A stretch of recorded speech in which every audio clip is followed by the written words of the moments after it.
kulanti haboon daawadayaal halkaad naga daawanaysaan waa channelkeena Hormaal Media alaba halkan waxaan idinkugu soo gudbinaa wararkii u dambeeyay dhacdooyinka caalamka gaar ahaan kuwa ugu waaweyn intaad muuqaalka daawanayso waxaan ku soo gudbin doonaa xaaladda bariga dhexe oo cakarana xoutiyiinta Yemen oo si toos ah ugu biiray dagaalka ka socda bariga dhexe Trump oo mar kale ee qalqal siyaasadeed soo food saartay Netanyahu sidoo kale xaaladiisa caafimaad laga deerinayo xogii u dambeeyay iyo sidoo kale gantaalo lagu weeraray Israa'iil ayaa halkan kugu soo gudbin doona hadii ay tahay markii ugu horeysay ku soo gaaray muuqaalkeena fadlan subscribe inoo dhig gambareelkana furo si ay ku soo gaaraan muuqaalada kale xigaadada subscribe inoo tahayna muuqaalka inoo share garay laakiin oo saar soo gaar asxaab badan oo ku maasantay daawashadaada aynu ku bilaabno hal bil ayaa u buuxsantay markii Mareykanka iyo sidoo kale Israa'iil ay si wada jir ah u bilaabeen duqeymaha ka dhanka bartilmaameedyada dalkaasi Iran iyadoona dagaalku u muuqdo mid sii socon doona hadii aan la helin heshiis si degdeg ah loogu soo afjaro colaadaha saameynta ku yeelanaya bariga dhexe iyo sidoo kale qiimaha sicir bararka sahayda ee shidaalka adduunka kadib markii maalintii koowaad ee weerarkii dhacay 28 bishii Febraayo ee lagu qaaday gudaha dalka Iran waxa si isdaba joog ah bariga dhexe ugu dhacay weerar toos ah sidoo kale duqeymo ay fulinaysay Iran taasoo ay la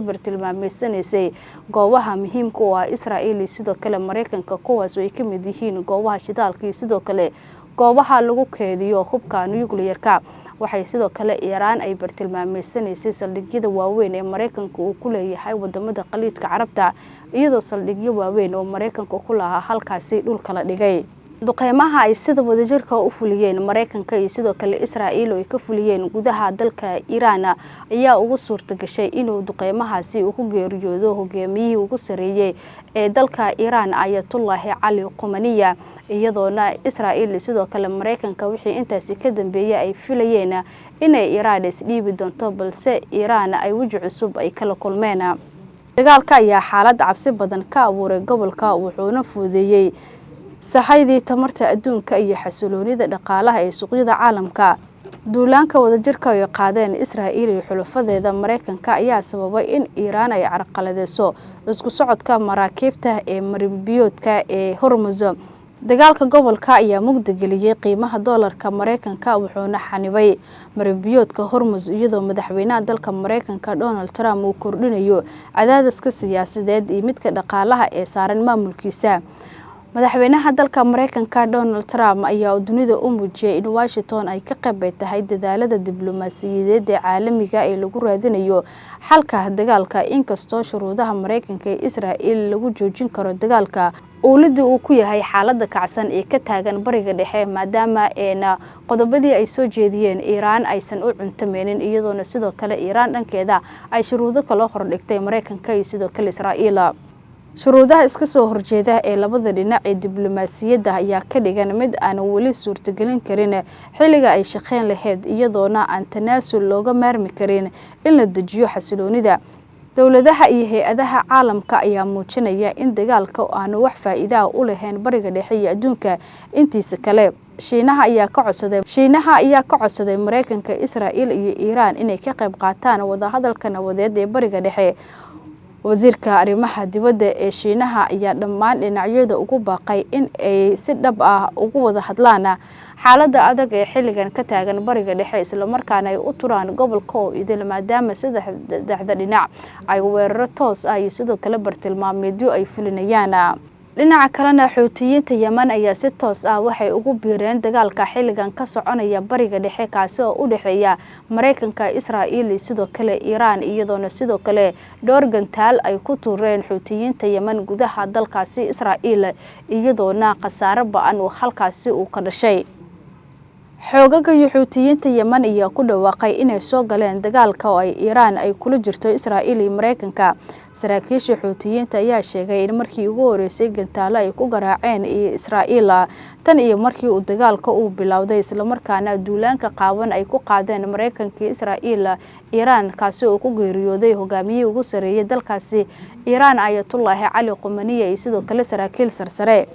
afhayeenka militariga Xuutiyiinta Yemen ayaa sheegay in ciidamada Yemen ay fuliyeen howlgaladii ugu horeeyay ee militari iyadoo adeegsanayeen gantaalo nooca balastikada oo lagu bartilmaameedsaday goobo militari oo xasaasi ah isla markaana ay ciidamadii Israa'iil kaga sugan yihiin koonfurta Falastiin sida uu yiri afhayeenka. Waxa uu sidoo kale uu tilmaamay in weerarku uu ka mid yahay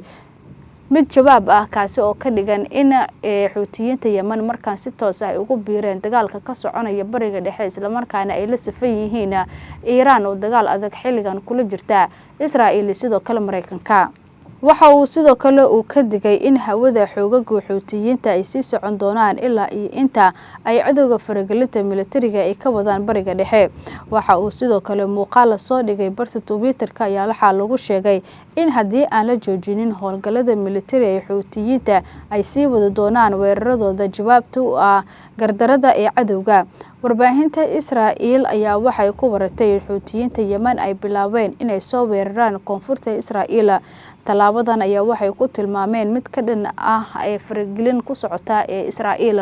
waxaana Israa'iil markeeda ay ku hanjabtay in weerar toos ah dhankeeda ay ka fulin doonto gudaha ee dalkaasi Yemen, maadaama Xuutiyiinta Yemen ay soo bilaabeen inay gantaalo toos ah ay ku weeraraan gudaha ee Israa'iil, iyadoo gantaalkii Yemen laga soo tuuray la sheegay inuu ku dhacay goob muhiim u ah oo ku taala Israa'iil isla markaana uu sababay khasaare baaxad leh. sawiro laga soo qaaday muuqaalo laga soo duubay ayaa waxay muujinayeen heerka baaxadda, waxaana la arkayay qiiq iyo olol cirka isku sii shareeraya. Xuutiyiinta Yemen ayaa laga yaabaa inay soo saaraan awaamiir sidoo kale maraakiibta ku socota Mareykanka ku socota ee Israa'iil, waxaana Israa'iil markeeda ay ku hanjabtay in weerar toos ah dhankeeda ay ka fulin doonto gudaha ee dalkaasi Yemen, maadaama Xuutiyiinta Yemen ay soo bilaabeen inay gantaalo toos ah ay ku weeraraan gudaha ee Israa'iil, iyadoo gantaalkii Yemen laga soo tuuray la sheegay inuu ku dhacay goob muhiim u ah oo ku taala Israa'iil isla markaana uu sababay khasaare baaxad leh. sawiro laga soo qaaday muuqaalo laga soo duubay ayaa waxay muujinayeen heerka baaxadda, waxaana la arkayay qiiq iyo olol cirka isku sii shareeraya. xaaladda ee bariga dhexe markaana waxay noqotay mid faraha ka sii baxaysa maadaama wadamo cusub ay dagaalka weli ay ku soo biirayaan. madaxweynaha dalka Mareykanka Donald Trump ayaa markaan waxa soo food saartay culays dhanka siyaasadda, waxaana hadaladiisii laga dareemayaa qalafsanaan saa'id ah, iyadoona marba marka ka dambaysa uu ku hadlayo hadallo aan macquul ahayn isla markaana mar walba uu Iiraan u digniino u dirayo inay ku soo afdirto dagaalkaasi inkastoo Iiraan aysan dhag u jilaqsiinin. waxay xogay ku soo kordhay la xiriira macluumaadkan idin soo gudbinay muuqaaladeena xiga ay idin kugu soo gudbin doonaa. haddii ay tahay markii ugu horeysay uu ku soo gaaro muuqaalkeena fadlan subscribe inoo dhig gambaleelka nafroos ee ku soo gaara muuqaalada kale xiga. haddii aad subscribe inoo tahayna muuqaalkeena share garay laakiin noo saar si uu gaaro asxaab badan oo ku mahadsantahay daawashadaada.